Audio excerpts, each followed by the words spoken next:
We are live with the artists behind Harmony for Earth. And today, it's Wolf Entertainment. Okay, we are live with Hellmut Wolf from Wolf Entertainment, and we're going to ask him a couple of questions. First one, so Hellmut, you are the director at Wolf Entertainment. What's a day in your life? Take it away. It's a day in my life look like. Look, I get up around midday, then I have 5 or 6 and a few. Then I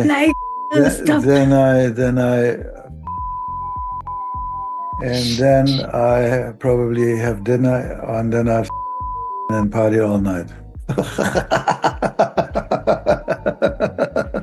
You know, that was all bleep, bleep, bleep, bleep, bleep. That's what's going to happen in the editing, right? No, look, very normal. I'm working from home, so I get up and my bedroom is over there, and here's my studio / office, and I start working. And but a lot is happening because I'm in Europe, so I'm dealing with Europe and Asia in the morning. Uh-huh. Oh. And we have quite a few artists in Europe and in Asia. And then as the day moves into later in the day, America wakes up. And then I work with the Americans and South Americans. And I usually work from around 10, clock. From around 10 in the morning till midnight. That's my normal working time. That's true. Actually, I've known Hellmut for the past 2 years, and he's online all the time, and he responds to your texts in like 10 seconds. I can count on you for that. You know, you're like the most dedicated person I've seen working on art. And honestly, I'm telling you this, you've inspired me a lot. I'm happy about that. The frequency of talking about what you do and all the artists you work with. He works with a lot of artists. There are over 7,000 artists on your group, right? No, that's 7,000 people, 7,500 people that are in the group. They are not all Wolf Entertainment artists. Okay. I think we have around 120, 130 artists that are actually on the label, signed directly to Wolf Entertainment or to some of the smaller labels that we are distributing and marketing. Fantastic. When did this all start? When did you come up with the concept of Wolf Entertainment, and why? Why did you do this? Look, the company is now 14 years old. I started it up in Australia. I worked before at 2 other labels, first as A&R in one of the labels, and then as a director on a second label, which I set up. Both of them ripped me off, so I wasn't very happy about that, and left both. And then after the second one, I was pretty down because they owed me a lot of money. And what happened was that I had a court case, and I won the court case. Right. But by the time I won the case, they had put the company against the court case was already into receivership. So there was no more money to get from the company. So I lost quite a lot of money with that. So I was a bit depressed. And so my good friend Mark Willis from Denmark Digital Distribution, they were already then the distributor I work with. And so he sent me the logo, which is still the Wolf Entertainment logo now, and said, here is your logo, and now do your own thing. And that's when I started to create my own label. And so now we're 14 years into it. Wow, I did not know that part of the story at all. That's completely insane. That's a good reason to want to make your own label. I was watching, especially the first label. I'm not even going to name them, but there are many articles out about them now, and Billboard has written an article about them, a few articles in Australia. They're real crooks, and they rip off their artists, and they never pay them. And the guy is a real criminal. And so it took me a while to find out, because I worked for these guys for about a year, and the more I find out that they are crooks, and he also ripped me off for 60,000. That's So it was incredible. it was crazy. And then with the next month, when I started this, it was a telephone company, and they wanted to have a music label attached to it so that they could use the music to bring in people to their phone company, kind of thing. And Okay. It I was think just a within, campaign, right? sorry. It was just a marketing campaign at first, Well, it but they was were a like to telephone marketing company. for the telephone company, yeah. And so after I worked with them 16 months, and I signed 110 people during that time. Mhm. And then when all of this fell apart, I could not actually bring these 110 people that I already had signed, which were mostly my contacts, into Oh, the new label snap. because of a contractual stipulation that if I leave that company, I cannot bring whoever Yeah, I of sign course. into the new company. So I Right. started from scratch. And it was a tough time for me and my family. I had to really scrape to get it together. And it's not Oof. been an easy ride for the last 14 years. Let's say it like this. Hmm. Of course, that's a really shaky start. Yeah, there are a So lot how of did crooks. There, you there are a put lot things of together? a lot of crooks in the music industry. There's Of a lot of course. thieves in there. No, there are lots of crooks in all the industries, Sure. but this one's specifically special. Yeah. Yeah. Yeah. So how did you get your stuff together then at the beginning? Do you have any tips for musicians and indie label owners that are coming up? Because everyone's an indie label owner now, right? Well, look, working with these other two labels, a couple of years or 3 years together altogether, I Uh-huh. did learn a lot there. So that was a positive out of that Yeah, yeah. as a whole A negative good learning. experience. Right. And then, I have a lot of friends all over the world who I That's can true. That's true. who I can call and I can ask and I can, get some support.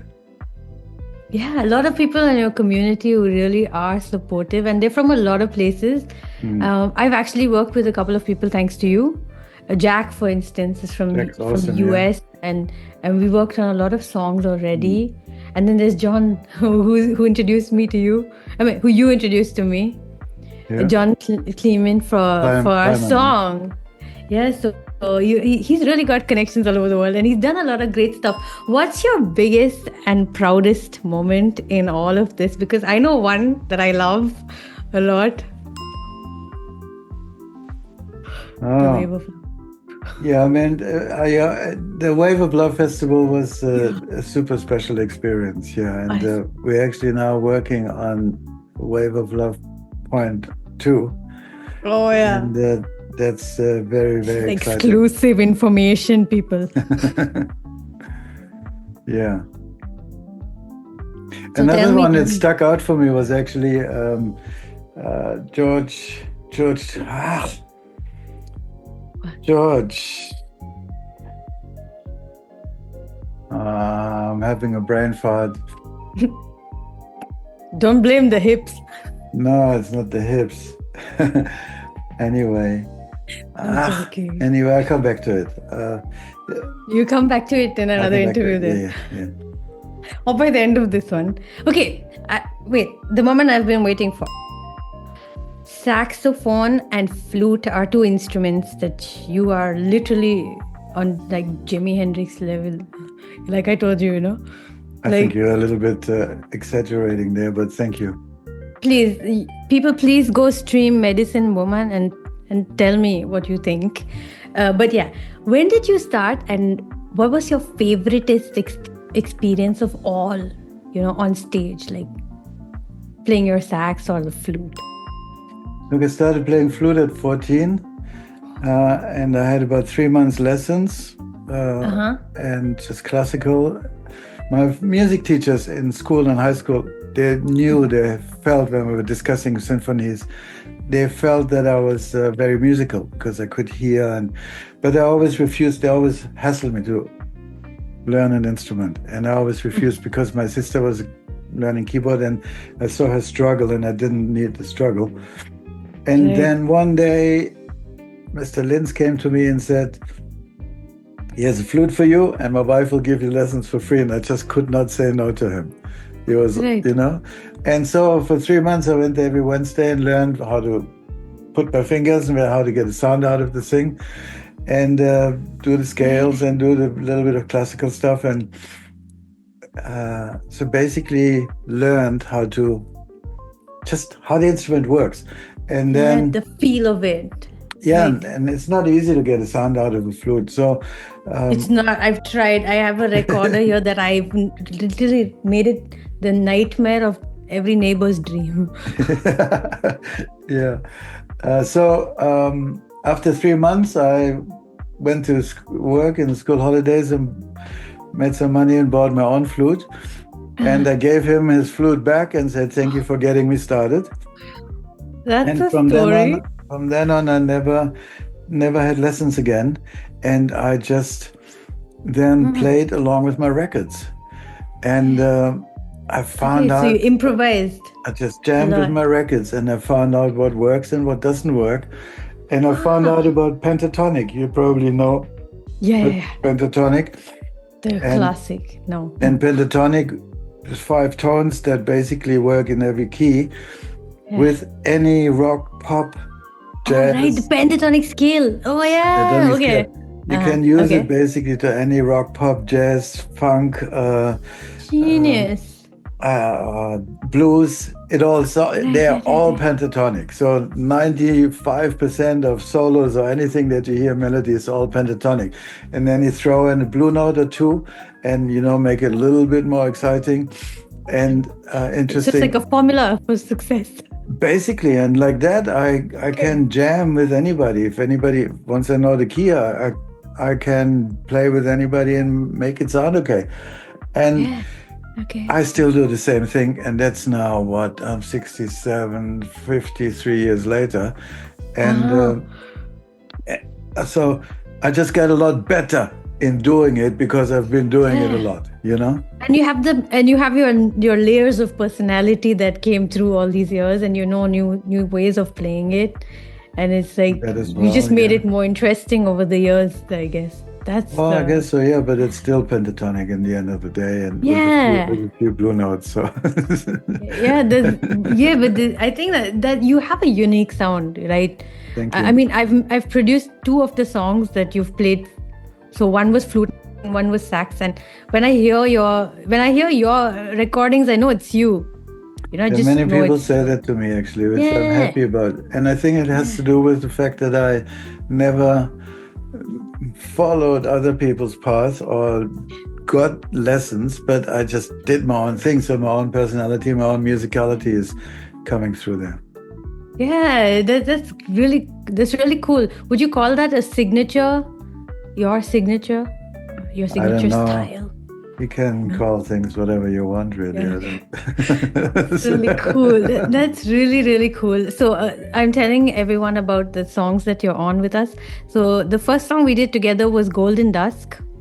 And I had asked Hellmut to just play sax over the song because it was just simple piano and some beats and my vocals. And we felt like there should be like a solo instrument. Should it be a guitar? And we're like, nah, this deserves something else. And I quickly thought that there's someone who I deserve to ask a favor of. And I was like, I'm going to text you. And you did listen to the demo and you told me you're in. And I think in a couple of days, you recorded everything and sent it back over. And I was like, whoa. You gave me 2 takes. I didn't want to waste a single sample. Like I used them both left and right.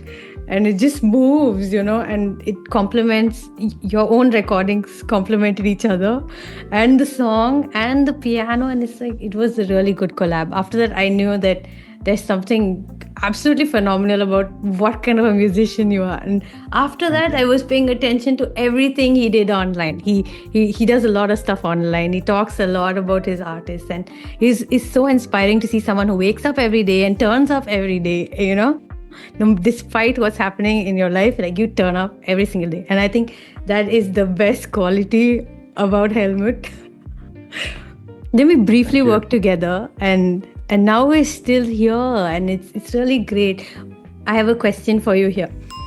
What do you think of Harmony for Earth and what you're doing with us and what we're all doing here? I love the project. I think it's great. I'm very proud of you and very proud of your persistence and how you're putting it all together. I'm happy and proud to be part of it, and also happy I could bring in Jack to do drums for you. And That's a so, gift.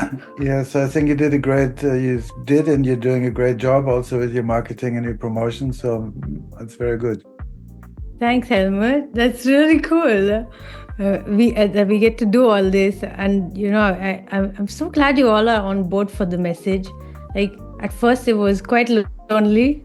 Like I was like, why is this girl talking about the environment a lot? That's what I would get.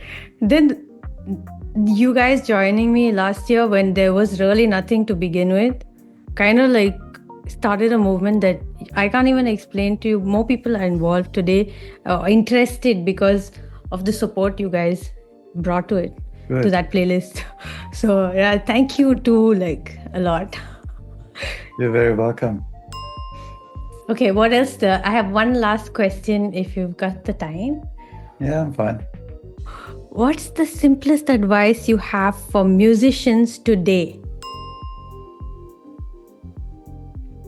Look, when I started music, I wasn't thinking about money. I wasn't thinking about fame. I wasn't thinking about any stuff like that. I was just loving the music. And that is still the core for me of my musical career. So the business, the label, the touring, the gigging, all of that, production, all of that is great. But the core is still the love for music. A very wise man once said, if I have to choose between everything, money, power, religion, philosophy, mathematics, everything, and music, I will choose music, because when music is there, love will follow. And when I heard that man say that, I just started crying, and I actually spent the next 10 years learning from this person. But I think, no, yeah, we need a lot more love in this world. There's so much greed and so much bullshit going on that they even spend 1 cent for any weapon instead of spending it for people who need to eat, or food, and sleep, and housing. It makes me really upset. And we're talking about paradise, and we're talking about paradise when we are dead. We could have a paradise right now and right here. And there's enough money, there's enough resources, there's enough everything. If we didn't have these crazy, greedy idiots and politicians, and and that's really my mission, next to being a musician and next to bringing a bit more goodness into the world. And that's also why I want to make the Wave of Love Festival Point 2. I want to make it huge. I want to make it so big that this wave of love is going to go around and again cleanse the bullshit that's going down in our world. Yeah, that's a good ambition. I can't wait for that to happen, by the way. Is it going to be digital this time? What do you mean digital this time? During COVID, you guys were... it was always like this. It's always like this. The first one was 23 concerts in 22 countries over 23 hours. As the time goes around the world. And so it starts in 8 o'clock, for example, in New Zealand. Then it's 9 o'clock, and then it's in Sydney, and so on. And we were always going to do live concerts that are at the same time are being streamed, which we did. So we created a 23-hour ongoing. Yeah, so where I am, when I watch it, I'm watching the whole 24 hours. You can watch in the whole different countries. 23 hours and all around the world, because it was streamed via YouTube. That's fantastic. Yeah, so then COVID started, and that really messed us up. First, we were doing it on the 8th of September, and because everything was locked down, basically, couldn't do it, so moved it to the 18th of September that year. I think there was 22. And then still some places were locked down. Some places were open. Like here in France, we did a live concert in Sweden was a live concert. So there were quite a few live concerts in this show. Yeah. And the others were pre-recorded, where Okay. where it was just not possible. So and Bobby D, my good friend Bobby D, he was in Brazil. Okay. And so let's say we were sending the signal to Brazil.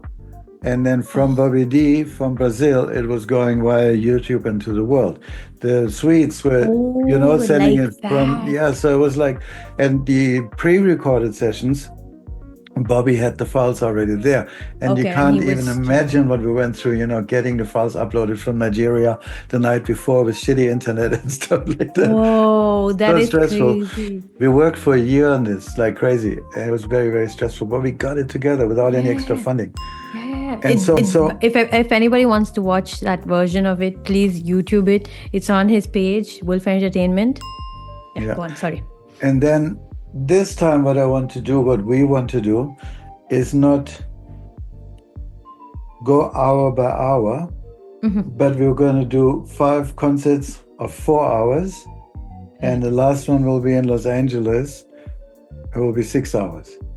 So we're doing 4 hours, start in New Zealand again, from 8 to midnight. Then it's midnight in New Zealand. It's 8 p.m. in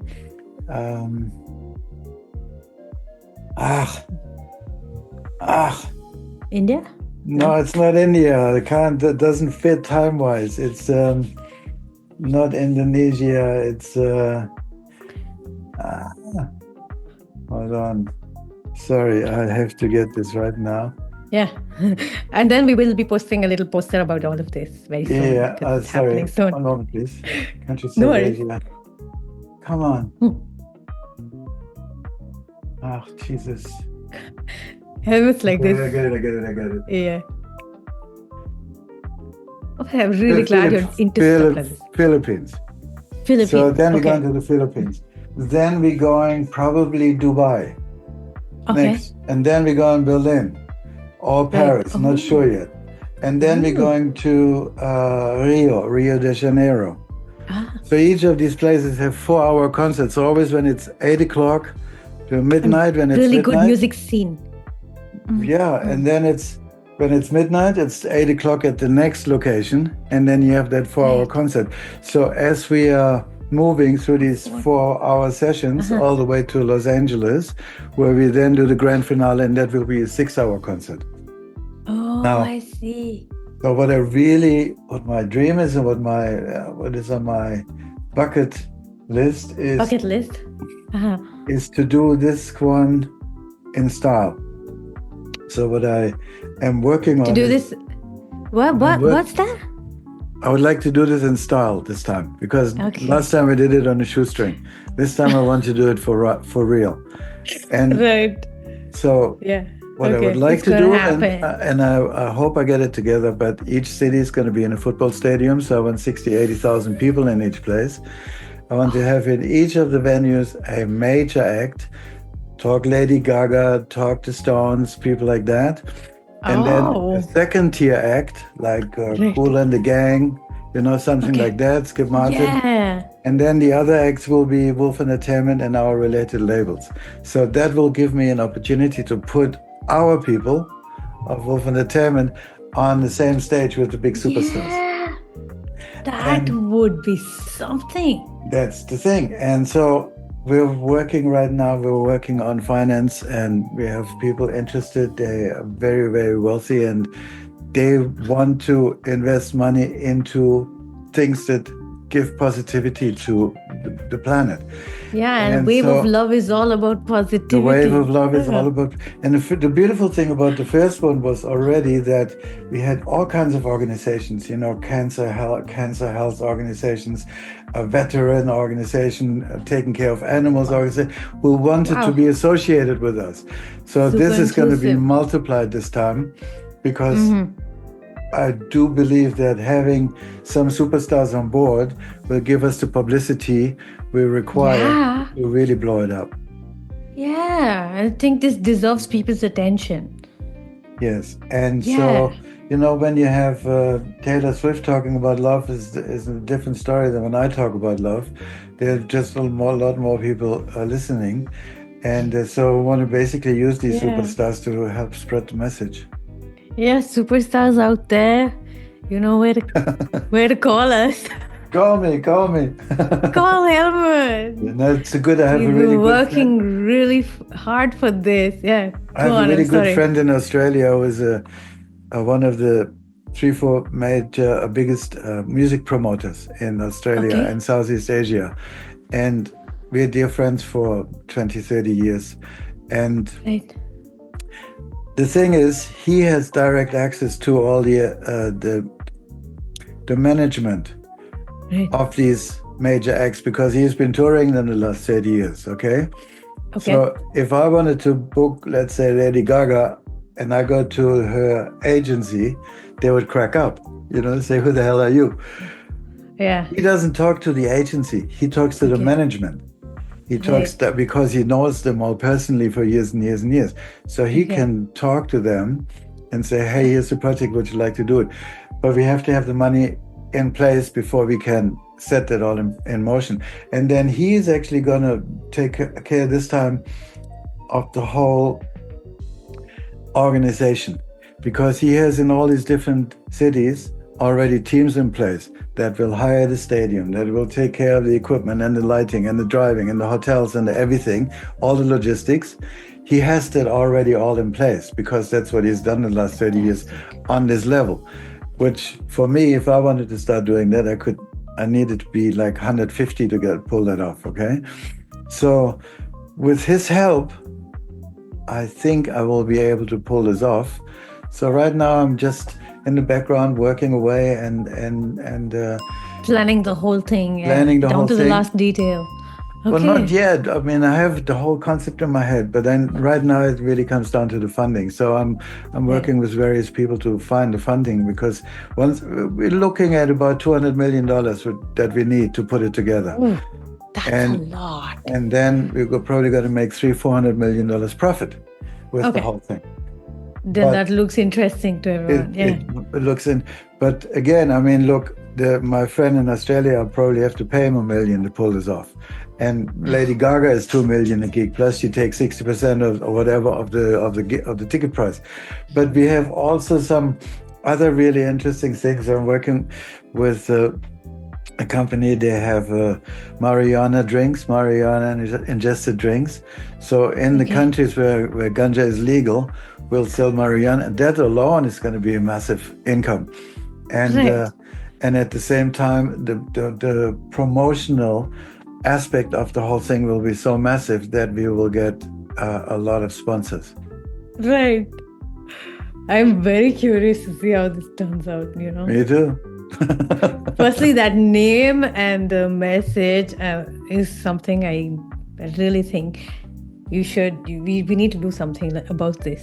Like, Yeah, and the hope name we- I came hope up, it really- and once we had decided, Bobby D and I, once we had decided to pull the first one off, we were looking at a name, and I suddenly I was sitting here, and I was thinking, Wave, it's a wave of Uh-huh.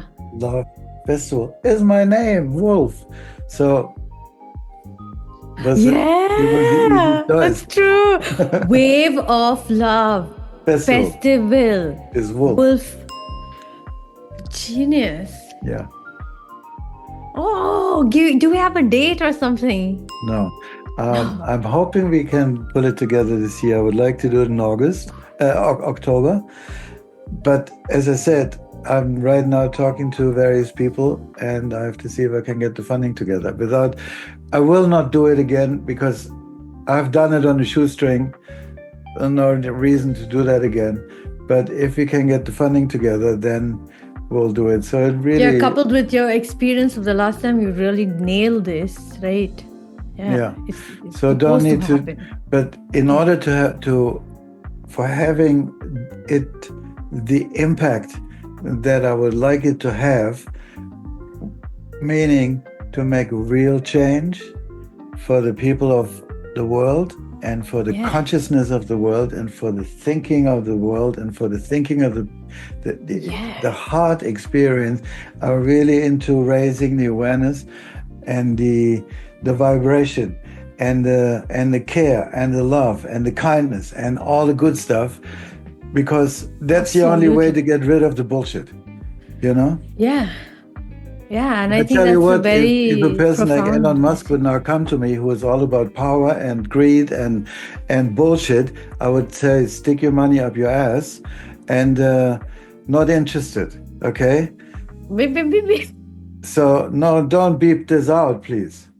But Yeah, I would get like it. to have people in there Get it. that are really Genuine. genuine and operating from the heart, Authentic, yeah. authentic. People who also want to help us. Mahal wants to help everybody to make this world a paradise, which it can be so easily.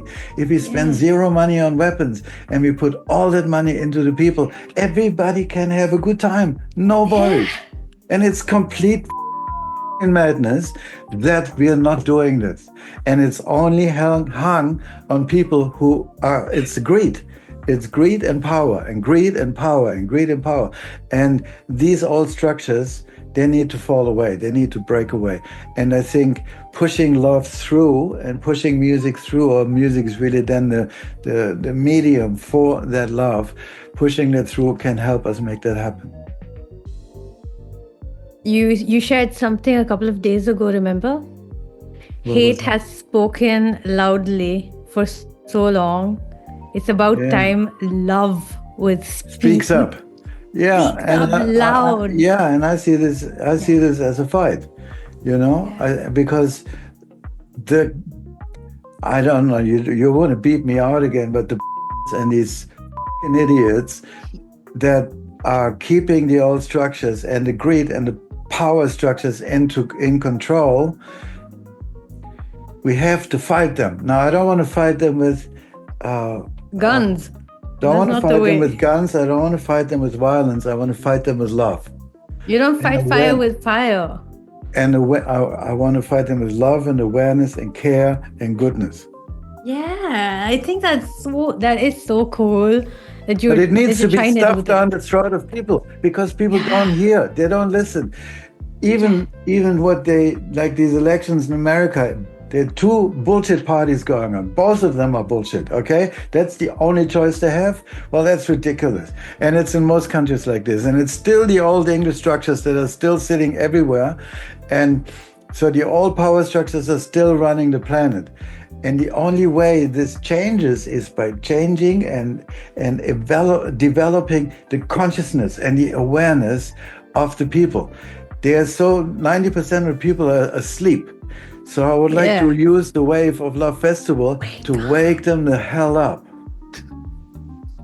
You had to say hell, didn't you? Yes, so maybe you can't beat me out.